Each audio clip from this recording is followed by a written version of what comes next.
ایک نوجوان گانا گا رہا تھا، گانا گانا مشہور ہو گیا، بڑا نوجوان بڑا گانا گایا، گانا گانے مشہور، اچھا گانا گاتا تھا، ویسے گانا اچھا ہوتا نہیں ہے مگر سمجھانے کے لیے بتا رہا ہوں، گانے میں مشہور ہو گیا، ورلڈ میں فیمس ہو گیا، مرسڈیز گاڑیاں خریدنا شروع کر دی، 19 سال کی عمر میں ایک شہر میں ایک گھر، دوسرے میں دوسرا محل بنایا اس نے، پیچھے پیچھے کروڑوں کی گاڑیاں، اربوں لاکھوں روپیہ اس کے پاس۔ ہارورڈ یونیورسٹی نے ریسرچ کیا کہ چہرہ خوبصورت کیسے ہوتا ہے، یعنی کون سی کاسمیٹک ہے۔ آج کل خوبصورتی کا ایسا ٹرینڈ چلا ہوا ہے، جب سے موبائلوں کے فلٹر چلے ہیں چہرے صاف کرنے والے، انسان یہ ماننے کے لیے تیاری نہیں ہے کہ میں وہ ہوں جو آئینے میں ہوں، نہیں، وہ کہتا ہے میں موبائل میں جو ہوں وہی ہوں۔ اتنا دھوکہ ہے کہ وہ اپنے ہی موبائل کی بنی ہوئی تصویر کو سچ ماننے لگا ہے، حالانکہ اس کو خود پتا ہے میرا چہرہ ایسا نہیں ہے، مگر بیچارہ غلط فہمی کا شکار ہے۔ خوبصورت دنیا بننا چاہتی ہے، ایسے موبائل زیادہ بکری میں ہیں جو زیادہ خراب جو ہے وہ فوٹو کھینچتے ہیں، مطلب جس سے انسان تھوڑا سا یہ لگے بڑا خوبصورت ہے، تو ان موبائلوں کی بکری زیادہ ہے ان موبائلوں کے مقابلے جو سچی تصویر کھینچتے ہیں۔ خیر میں یہ بات نہیں کرتا آپ سے، چہرہ خوبصورت کیسے ہوتا ہے، اس پر دنیا کی بڑی یونیورسٹی نے ریسرچ کیا تو انہوں نے کہا کہ دنیا کے کسی بھی کریم سے، پاؤڈر سے، کسی بھی کاسمیٹک سے، کسی بھی فیس واش سے چہرہ خوبصورت نہیں ہوتا، بلکہ چہرے کی خوبصورتی کے لیے انسان کے چہرے میں 126 مسلز ہیں، وہ تبھی ایکٹیو ہوتے ہیں جب انسان مسکراتا ہے، اور مسکرانا یہ میرے حضور کی سنت ہے۔ سبحان اللہ، سبحان اللہ، زندہ باد۔ بہت لوگ مسکراتے نہیں، اپنے گھر میں ہی فوج بنے رہتے۔ سبحان اللہ، سبحان اللہ۔ یہ برے لوگ دیکھیں نا، ان کے بروں کی پہچان ہے، ایک خراب قسم کے لوگ ہیں، یہ جہاں بیٹھے ہوں گے یہ مسکرائیں گے نہیں کسی کو دیکھ کے، یہ سمجھیں گے ہم مسکرائیں گے تو ہماری عزت کم ہو جائے گی، اور یار عزت ساری حضور کی سنت میں ہے۔ اور میرے نبی جب کسی سے بات کرتے تھے تو مسکراتے تھے، آپ کو پتہ ہے کتنا مسکراتے تھے؟ علماء نے لکھا ہے اگر حضور نہ مسکراتے تو چہرے کا ایسا جلال تھا کہ کوئی ماں کا بیٹا جنا نہیں تھا کسی ماں نے ایسا کہ حضور سے بات کر سکتا۔ ایک حدیث میں آیا ہے ایک بار حضور ایسے خاموش بیٹھے ہیں، سر نیچے ہے، ایک صحابی آئے، حضور نے کچھ کہا نہیں مگر وہ ایسے کام میں لگے حضور کا چہرہ دیکھ کے، قریب تھا کہ اس کا دم نکل جاتا صحابی کا۔ حضور نے سر اٹھایا، مسکرا کے دیکھا، پھر وہ اطمینان اس کو ہونے لگا، تیرے آگے یوں ہیں دبے لچے فصحاء عرب کے بڑے بڑے حضور کے چہرے میں، مگر مسکرانا سنت۔ یہ کچھ لوگ ایسے اپنے گھر میں جائیں، بچے کھیل رہے ہوتے ہیں اور ان کو اپنے ابا کو آتے دیکھ کے ڈر جاتے ہیں، ابا آ گئے، یعنی ابا آیا ہے، یہ کوئی فرعون نمرود آ گیا، یہ مسکراتے ہوئے اندر نہیں جاتے۔ امی عائشہ فرماتی ہیں کہ حضور جنگ سے بھی واپس آتے تھے پھر بھی حضور مسکراتے تھے۔ تو اگر آپ لوگوں کو مسکرانا نہیں آتا پھر بھی مسکرائیے، آپ کے نبی کی سنت۔ امام حسن بصری سے کسی نے پوچھا اسلام 2 لفظوں میں بیان کیجئے، تو آپ نے فرمایا 2 لفظوں میں اسلام یہ ہے کہ اللہ کے سامنے رونا، بندوں کے سامنے مسکرانا، یہ اسلام ہے۔ اللہ تعالیٰ تھوڑا سا موبائل وغیرہ کی گزارش کرتا ہوں، اس کو تھوڑی دیر کے لیے سائلنٹ کر لیں، یا اس کو منقطع کر لیں، یا زیادہ ضروری ہو تو آپ موبائل کے ساتھ یہاں سے تشریف لے جائیں، آپ کی بہت زیادہ ضرورت یہاں نہیں ہے۔ آپ آرام سے وہی لوگ بیٹھے نا جو سننا چاہتے ہیں، تو بوجھ نہیں بننا چاہیے۔ سبحان اللہ کہنے سے عزت گھٹتی ہے یا بڑھتی ہے؟ تو ہمارے جب کوئی سبحان اللہ ہمارے کہتا ہے تو اس کو 90 نیکیاں ملتی ہیں، آپ کیا ملتی کہ نہیں ملتی؟ تو کیا مسئلہ ہے، آپ بول کیوں نہیں رہے سبحان اللہ؟ بڑی اچھی تقریر ابھی آپ نے مجھ سے پہلے مولانا صاحب کو سن رہا تھا، میں تاریخ سے بتا رہے تھے فلاں ہجری میں، فلاں سن میں، فلاں سن میں، اللہ تعالیٰ ان کو مولانا کو برکت عطا کرے۔ اور اس کے بعد آپ نے غلام غوث غزالی کو بھی سنا، اور ہمارے یہ تو تنویر بھائی تو بہت پرانے انسان ہیں، میں تو دیکھ رہا ہوں ماشاءاللہ ایک مہذب ناظم ہیں، اللہ تعالیٰ ان کی عمر برکت عطا فرمائے، ہم سب کو مدینے کی حاضری عطا فرمائے۔ تھوڑا سا ہلکا سا ماحول ٹھیک کرنے کے لیے 2-3 شعر پڑھنا چاہتا ہوں جی، اور وہ بھی میں اس کی شان میں پڑھ رہا ہوں کہ کائنات میں دنیا میں اتنی بڑی ماں نہیں ہے جتنی وہ ماں ہے جس کی شان میں یہ 2-3 شعر پڑھ رہا ہوں۔ میں آپ کو صحیح بتا رہا ہوں، آپ کو ابراہیم علیہ السلام کی امی کا نام نہیں پتا ہوگا، الیاس علیہ السلام کی امی کا نام کسی کو پتا ہے؟ نوح علیہ السلام کی امی کا نام، موسیٰ علیہ السلام کی امی کا نام؟ مگر جب بھی کوئی کہتا ہے آمنہ کا لال، فوراً حضور کی امی کا خیال آ جاتا ہے. کیوں؟ کیونکہ میرے نبی مسجد نبی میں دعا کرتے تھے، اے اللہ جیسے تو نے مجھے مشہور کیا ہے ویسے ہی میری ماں آمنہ کو بھی مشہور کر. سبحان اللہ. حضور کی امی کی شان میں 2-3 شعر پڑھتا ہوں، دونوں ہاتھ اٹھا کے کہتے ہیں یا رسول اللہ. سبحان اللہ تعالیٰ آپ کو سلامت رکھے. جی جاتا سبحان اللہ. ملکے تو جہان ہے میری نبی کی ماں.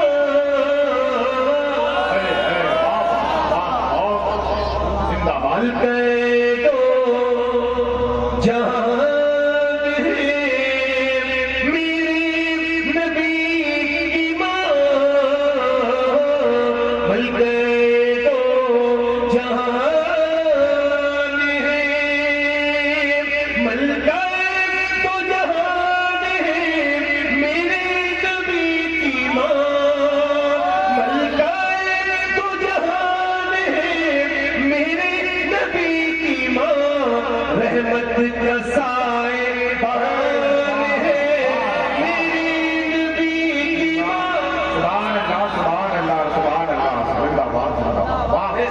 میرے نبی کی ماں رحمت کا سائے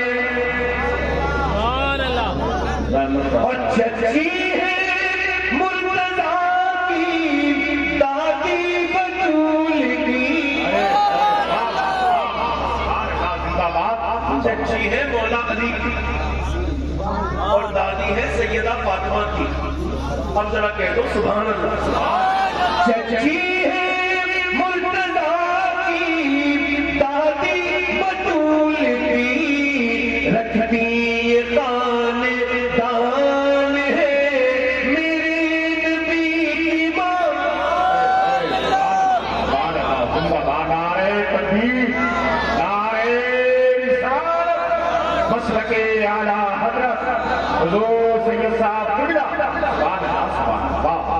سب لوگ اپنی امی کو کیا کہتے ہیں؟ امی جان. کیا کہتے ہیں؟ اور امی جان ہوتی بھی ہے. یہ لفظ جو دوسری جگہ استعمال کرتے ہیں نا لوگ، آپ اسے جان دیکھ کے بتا دیتے ہیں. اصل جان مائی ہوتی ہے. جو بچے پہ جان نشاور کر دے وہ جان ہے. وہ جان خطرے میں ڈال دے وہ جان تھوڑی ہے. سب کی ماں سب کی کون ہوتی ہے؟ جان. اب یہ شعر اللہ کرے آپ سمجھ جائیں، میں سمجھاؤں گا نہیں. شعر سمجھا دو تو اس کا وزن ہلکا ہو جاتا ہے. پھر سمجھ کہتے ہیں اپنی ماں کو سب بچے امی جان. کہتے ہیں اپنی ماں کو سب بچے امی جان. سوچو کہ کس کی جان، سوچو کہ کس کی جان ہے میرے نبی. اور آخری شعر پڑھتا ہوں. کچھ لوگ یہ تو کہتے ہیں ہم مسلمان ہیں مگر کہتے ہیں حضور کی امی مسلمان نہیں. میں جنہیں کہہ رہا ہوں وہ سمجھ رہے ہیں. ہم اتنی اچھی محفل میں ان لوگوں کا نام نہیں لینا چاہتے. ٹھیک ہے تو وہ کہتے ہیں حضور کی امی مسلمان، مگر ایک سنی کیا کہتا ہے، عاشق رسول کیا کہتا ہے. سنیں زلفوں سے پاؤں کے ناخن کی نوک تک، زلفوں سے پاؤں کے ناخن کی نوک تک ایمان ہی ایمان ہے میری نبی کی ماں. بہت اچھے. سبحان اللہ. ماشاء اللہ. زندہ باد. زندہ باد. واہ بڑی بات. ایکو اور کم کرتے بھائی. ایکو جی ایکو کم کریں. آواز بہت صاف ہے. بہت اچھا مائک ہے. میں دعا کر رہا ہوں اللہ آپ کے مائک کو خوب برکت عطا. اب تو ٹھیک ہے. مائک کا اس کا ایکو کم کرو، ایکو اور کم کرو. اس کی فیس بھی تھوڑی ہلکی کم کر کے ٹریبل بڑھا دو. میں یہ چاہتا ہوں میرا ایک لفظ لوگوں کے سمجھ آئے. جی جی. واہ واہ. آرام آرام سے بات کروں گا انشاءاللہ. میں انشاءاللہ مدرسے کے بارے میں بات کرنی میں نے، مگر پہلے میں اپنے اور آپ کے بارے میں بات کروں. میری تقریر کا عنوان میں نے آج خود ہی ڈیزائن کیا ہے کافی دنوں کے بعد کہ اللہ نے انسان کو کیوں پیدا کیا. یہ ان سارے نوجوانوں سے سوال ہے جو جانے کہاں کہاں اپنی زندگی گزار رہے ہیں. یہ ان لوگوں سے بھی سوال ہے جو صرف پیسہ کمانے میں لگے ہوئے ہیں. ان لوگوں سے بھی سوال ہے جو صرف اپنی عزت بنانے کے چکر میں لگے ہوئے ہیں. ان سے بھی سوال ہے جو اس دنیا کو مضبوط کیے ہوئے ہیں اور آخرت ان کے ہاتھ سے نکلی جا رہی ہے کہ اللہ نے انسان کو کیوں پیدا کیا. اس کا جواب کون دے گا؟ امام مالک فرماتے ہیں انسان ایک بار پیدا نہیں ہوتا، انسان دو بار پیدا ہوتا ہے. ایک بار تو ماں کے پیٹ سے پیدا ہوتا ہے، ایک بار تب پیدا ہوتا ہے جب وہ یہ جان لے کہ اللہ نے اس کو کیوں پیدا کیا ہے. اس کا گونج اور کم کر سکتے ہیں، گونج گونج گونج اس کی گونج کم کر دیں. ہم نے بات صاف کرنی ہے، آسان سے کرنی ہے. یہ سب میں آپ کے لیے کر رہا ہوں، ورنہ میں بھی شروع ہوتا اور ختم کر دیتا. نہیں، آپ کو سمجھانا میری ذمہ داری ہے. آپ یقین جانیں کہ آپ میں سے ایک ایک انسان کا مجھ سے حساب ہوگا. جتنے آپ نے مجھے وقت دیا ہے نا، ایک ایک لمحے کا حساب ہوگا. آپ سے ہوگا وہ الگ، مجھ سے ہوگا. اس کرسی کا حساب مجھ سے ہوگا. حضرت ابو ہریرہ سے کسی نے پوچھا قیامت کے دن سب سے پہلے حساب کس سے ہوگا، تو وہ اتنا روئے کہ بے ہوش ہو گئے. اور جب ہوش میں آئے تو پوچھا آپ روتے کیوں ہیں؟ بہت بڑے محدث ہیں نا، اتنی احادیث ان سے، ساری احادیث اکثر انہی سے عرض کیے گئے مسائل انہی کی روایت کرتا احادیث سے. بہت بڑے محدث ہیں اور وہ اصحاب صفا میں شامل ہیں. اور حضرت ابو ہریرہ تو پوچھا پہلے سوال کس سے ہو گیا؟ قیامت بے ہوش ہو گئے. ہوش میں حضور کیوں روتے ہیں؟ کہنے لگے سب سے پہلے علماء سے سوال ہوگا.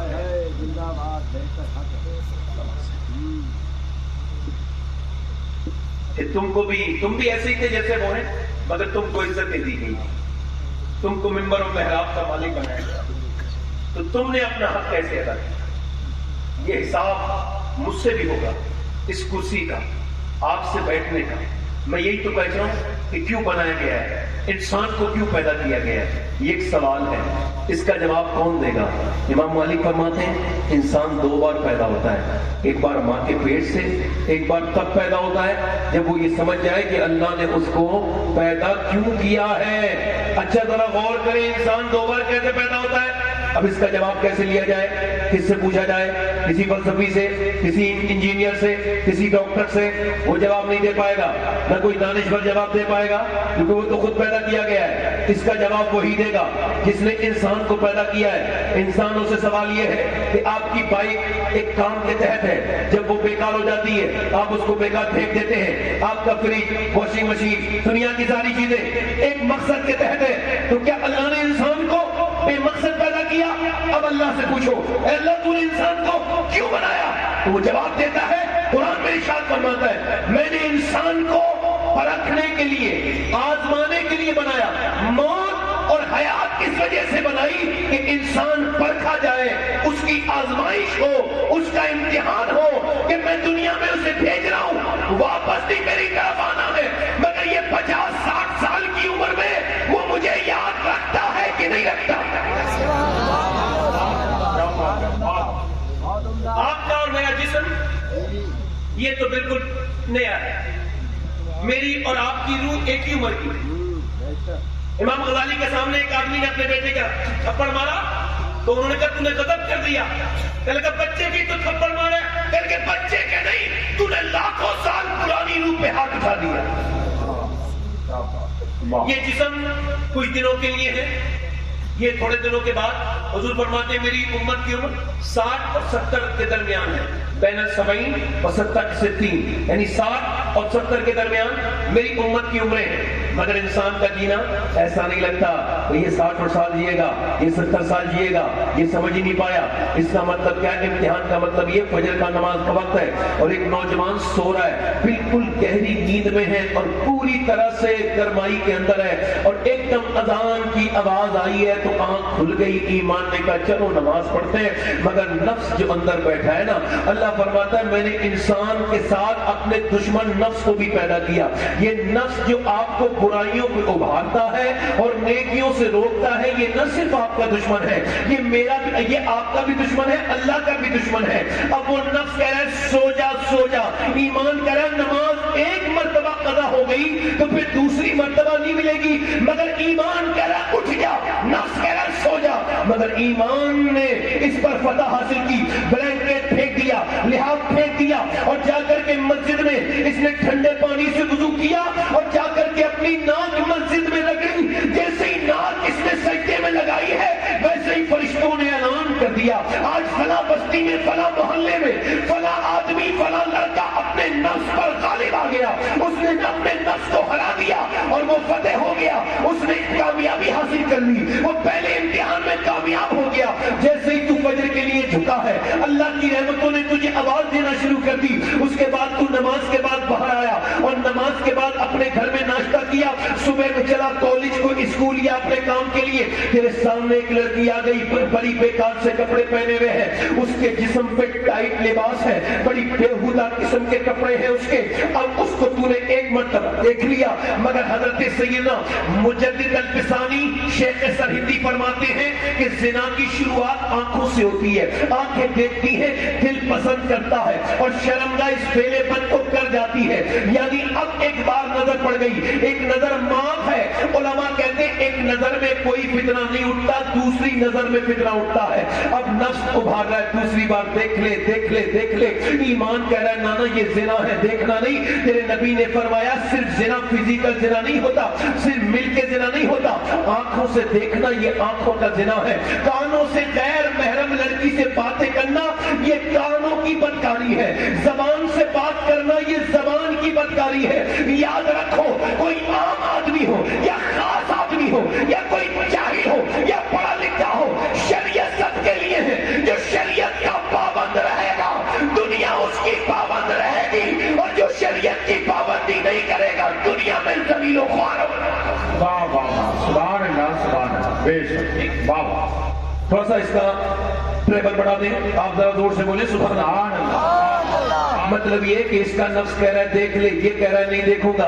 نوجوان نے کیا سمجھ رکھا ہے میرے دوست میرے بھائی، تم نے کیا سمجھ رکھا کہ یہ تیری آنکھیں تیری اپنی آنکھیں؟ نہیں نہیں نہیں نہیں، یہ تیری خود کی آنکھیں نہیں ہے، اس کا مالک اللہ ہے۔ اچھا یہ قیامت کے دن کیا بولیں گی؟ یہ تیرے حمایت میں نہیں نہیں، یہ تیری آنکھیں قیامت کے دن تیرے خلاف بولیں گی، یہی تیری آنکھیں قیامت کے دن اللہ کی بارگاہ میں عرض کریں گی اے میرے مالک تو نے تو دیا تھا ماں باپ کا چہرہ دیکھنے کے لیے، تو نے تو دیا تھا روضہ رسول دیکھنے کے لیے، کعبہ شریف دیکھنے کے لیے، مگر اس نے تو گندی تصویریں دکھوائیں، اس نے تو گندی چیزیں دکھوائیں۔ اچھا میں پوچھنا چاہتا ہوں اگر کوئی عذاب نہ بھی ہو اور قیامت کے دن آنکھیں ہماری شکایت کریں تو کتنی شرمندگی ہوگی۔ اچھا جو جس حال میں مرے گا اسی حال میں اٹھایا جائے گا۔ اب کوئی گندی تصویریں دیکھ دیکھ کے رات کو مر گیا، صبح کو اس کا جنازہ اٹھا، ظہر کے بعد وہ دفن ہو گیا، اب قبر میں گیا اور حضور کا دیدار ہوا، تو جب اس نے اپنی نظریں اٹھانا چاہی فرشتوں نے کہہ دیا اوے تو اپنی نظر مت اٹھا، تیری نگاہیں گندی ہیں، حضور کو دیکھنے کے لائق نہیں ہے، کیونکہ تو گندی چیزیں دیکھ کر کے آ رہا ہے، تو گندی چیزیں دیکھ کر کے آ رہا ہے۔ میرے بھائی ایک صحابی رسول کی بات بتاتا ہوں، ان کا نام ہے عتبہ بن غزوان، بصرہ میں مزارہ میں نے حاضری کی ہے، ان کے مزار پر انہوں نے تلوار چلاتے چلاتے اپنی تلوار کی نوک آنکھ میں مار کے گلہ نکال کے پھینک دی۔ اللہ، ابو موسیٰ شریف روایت کرتے ہیں، امام غزالی نے اس کو کوٹ کیا، میں قریب گیا، میں نے کہا یہ تم نے کیا کیا؟ لوگ کہتے ہیں کہ تم پاگل ہو گئے، یہ تم نے اپنی آنکھ نکال کے کیوں پھینک دی؟ کہنے لگا بات یہ ہے، حضور کی حدیث ہے جو بدنگاہی کرے گا اس کی آنکھ میں جہنم کی سلائی ڈالی جائے گی۔ تو بس ایک لڑکی گزر کے جا رہی تھی ادھر سے، اور پھر اس پہ ایک نظر پڑ گئی، اور پھر حضور کی حدیث یاد آ گئی، تو میں نے ایک آنکھ سے دیکھا تھا، تو میں نے سوچا اس آنکھ کو نکال کے پھینک دوں، کل قیامت کے دن شرمندہ نہ کر دے، قبر میں شرمندہ نہ کر دے۔ میں نے اپنی آنکھ نکال دی. کہتے ہیں اس کی ایک آنکھ سے آنسو اور ایک آنکھ سے خون کے لوٹ لے کے رہے تھے. اور فیس بک دیکھنے والوں، او یوٹیوب پہ گندی تصویریں دیکھنے والوں، کیا سمجھتے ہو تمہارا رب تمہیں دیکھ نہیں رہا ہے؟ صحابی نے آنکھ نکال کے پھینکی. اس کی ایک آنکھ سے خون کے چترے بکھر رہے تھے، ایک آنکھ سے آنسو گر رہا تھا، اور وہ رو رو کے کہتا تھا کہ اللہ مجھے معاف کر دے گا. حضرت ابو موسیٰ اشعری کہتے ہیں میں رونے لگا. میں نے کہا اللہ تجھے معاف نہیں کرے گا، بلکہ جو تیری بات سن کے اللہ سے توبہ کرے گا اللہ اس کو بھی معاف کرے گا. یہ چھوٹی سی زندگی تھی، اس زندگی کو ٹھیک سے رکھنا تھا، آنکھوں کی حفاظت کرنی تھی، مگر نہیں ہو پائی. میرے دوست، میرے بھائی عزیز، میں تجھ سے پوچھتا ہوں، اے میرے دوست، میرے چھوٹے بھائی، آج کے بعد اپنی نگاہوں کو اس لڑکے نے نہیں اٹھایا. وہ لڑکی نکل گئی، نفس کہتا رہا، اس نے اٹھایا نہیں، اس نے امتحان میں کامیابی حاصل کری. اور میرے دوست اور میرے بھائی، اتنی دولت اکٹھی کر کے کیا کرے گا؟ یہ اللہ فرماتا ہے الہاکم التکاثر حتی زرتم المقابر کلا سوف تعلمون ثم کلا سوف تعلمون. اللہ فرماتا ہے تمہیں غافل رکھا مال کی زیادہ طلبی نے، یہاں تک کہ تم نے قبروں کے منہ دیکھ لیے. یعنی پیسہ طلب کرنا بری بات نہیں، مگر پیسہ پیسہ پیسہ پیسہ طلب کرتے رہنا یہ بربادی کا سبب ہے، یہ بربادی کا سبب ہے. میرے نبی فرماتے ہیں آدم کی اولاد کو ایک جنگل بھر کے سونا دے دیا جائے تو یہ اس جنگل کو ٹھکانے لگائے گا، دوسرے دن دوسرے جنگل کو دیکھنے نکل جائے گا. اس کے اندر اتنی حبس ہے. اللہ فرماتا ہے التکاثر حتی زرتم المقابر، تمہیں غافل رکھا مال کی زیادہ طلبی نے، یہاں تک کہ تم نے قبروں کی منہ دیکھ لیے. پھر وہ کہتا ہے اللہ سوف تعلمون، ہاں جان جاؤ گے. پھر وہ کہتا ہے ثم کلا سوف تعلمون، یعنی اللہ پھر استعمال کرتا ہے پھر ہاں تم جان جاؤ گے. یہ تمہاری دولت. ایک آدمی کی لاش تیر رہی تھی ندی میں، کچھ دنوں پہلے کی بات ہے، ندی میں تیر رہی تھی، پولیس نے پکڑ لی تو لاش کے نشان مٹ چکے تھے. مسجد میں لے جا کے دے دیا، پوسٹ مارٹم کرانے کے بعد اس کا پوسٹ مارٹم ہم نے کر دیا ہے، یہ مسلمان لگتا ہے، اس کی نشانی ایک ظاہر ہے، ایسا کرو اس کو آپ نماز جنازہ پڑھا دو. تو امام صاحب نے کہا نماز جنازہ پڑھا سکتا ہوں، کفن کے پیسے میرے پاس نہیں ہے. اعلان ہو گیا مسجد میں ایک لاوارث لاش پڑی ہے، ایک لاوارث لاش ہے، اس کے لیے کوئی کفن دو. کوئی مجبور مسافر مر گیا ہے، اس کے پیسے والا کوئی نہیں ہے. اب تختوں کے لیے پیسے، کوئی 10 روپے، کوئی 20 روپے، کوئی 50 روپے. 1.5 گھنٹہ مسجد میں اعلان ہو کے چندہ ہوا. اس کے بعد جب جنازہ اس کا اٹھا، اس کا نماز جنازہ پڑھایا گیا، کوئی نہیں رویا، نہ امام رویا، نہ کوئی اور رونے والا تھا، کوئی اس کے جنازے پہ نہیں رویا. پھر اس کا جنازہ اٹھا، دفن کر دیا گیا، کسی کو کوئی افسوس نہیں. کیا پتا کون تھا. 3 مہینے کے بعد پولیس آئی، آ کے بولی امام صاحب آپ نے جس آدمی کا جنازہ پڑھایا تھا اور جس کا چندے سے کفن ہوا تھا اور کفن دفن کے پیسے بھی جس کے پاس نہیں تھے، وہ آدمی 1000 بیگھہ زمین کا جوتنے والا تھا، اس کے بینک میں 6 کروڑ روپیہ نکلا ہے، مگر بہت دور کا تھا. کسی نے مار کے ڈال دیا کہ حقہ پیتا تھا تو اس کے اندر پانی نہیں ڈالتا تھا، دودھ ڈالتا تھا. دودھ اتنا بڑا واقعات اور وحشی انسان تھا، مگر جب آج موت آئی تو سارے پیسے رکھے رہ گئے. آج جنازے کے لیے کفن کے لیے پیسہ بھی نہیں. اور تکبر کرنے والے، کیا پتا تجھے مجھے قبر ملے نہ ملے، کیا پتا میری کہاں موت آ جائے، کیا پتا کیسی حادثہ ہو جس میں میرا جسم اٹھے رہے. اس بات کا تجھے تکبر ہے، اس بات کا تجھے گھمنڈ ہے. اسی دنیا میں لگ گیا کہ تو اپنی قبروں کو بھول گیا، اپنی آخرت کو بھول گیا. تیرے میرے نبی ہیں، اللہ کے رسول ہیں، اللہ کے پیغمبر ہیں. بتا کوئی حد ہے ان کے عروج کی؟ میرے نبی پاک ہیں، میرے سرکار ہیں. ایک جگہ حضور نے فراغت حاصل کی. ہر وقت باوضو رہنا سنت ہے. نوجوانوں نیک بننا چاہتے ہو تو وضو سے رہا کرو، برائیوں سے بچو گے. اب حضور نے وضو کرنا تھا، ایک جگہ استنجا کیا، حضور نے فراغت حاصل کی، تو آپ نے وضو کرنا تھا، سامنے پانی تھا، کوئی 12 قدم یا 13 قدم دور، مگر حضور نے وضو نہیں کیا، پہلے تیمم کر لیا مٹی سے. حضرت عباس حضور کے چچا کہتے ہیں حضور پانی نہیں ہو تو پھر تیمم کا حکم ہے، پانی سامنے موجود ہے. یہ حکمت سمجھ نہیں آئی. اے میرے آقا، میرے نبی نے فرمایا اے میرے چچا حکمت کی کوئی بات نہیں، بات یہ ہے مجھے 12 قدم دور تک پہنچنے کی امید نہیں، اور میں اللہ کی بارگاہ میں بے وضو حاضر نہیں ہونا چاہتا. بے وضو حاضر، جلدی بولو، پورا مجمع بولو، بے وضو حاضر نہیں ہونا چاہتا. حالانکہ نبی کو یہ بھی پتا ہے میں کب مروں گا اور آپ کب مریں گے. حضور تو بے وضو حاضر نہیں ہونا چاہتے، حالانکہ سرکار کی بدولت ہماری حاضریاں ہوں گی حضور کے کرم سے. مگر نوجوانوں یہ بتاؤ گندی آنکھوں کے ساتھ مرنا چاہتے ہو؟ ایک نوجوان گانا گا رہا تھا، گانا مشہور ہو گیا، پڑھا نوجوان، بڑا گانا گایا، گانا گانے مشہور، اچھا گانا گاتا تھا، ویسے گانا اچھا ہوتا نہیں ہے مگر سمجھانے کے لیے بتا رہا ہوں، گانے میں مشہور ہو گیا، ورلڈ میں فیمس ہو گیا، مرسڈیز گاڑیاں جیتنا شروع کر دی، 19 سال کی عمر میں ایک شہر میں ایک گھر، دوسرے میں دوسرا محل بنایا اس نے، پیچھے پیچھے کروڑوں کی گاڑیاں، اربوں لاکھوں روپیہ اس کے پاس. سبحان اللہ.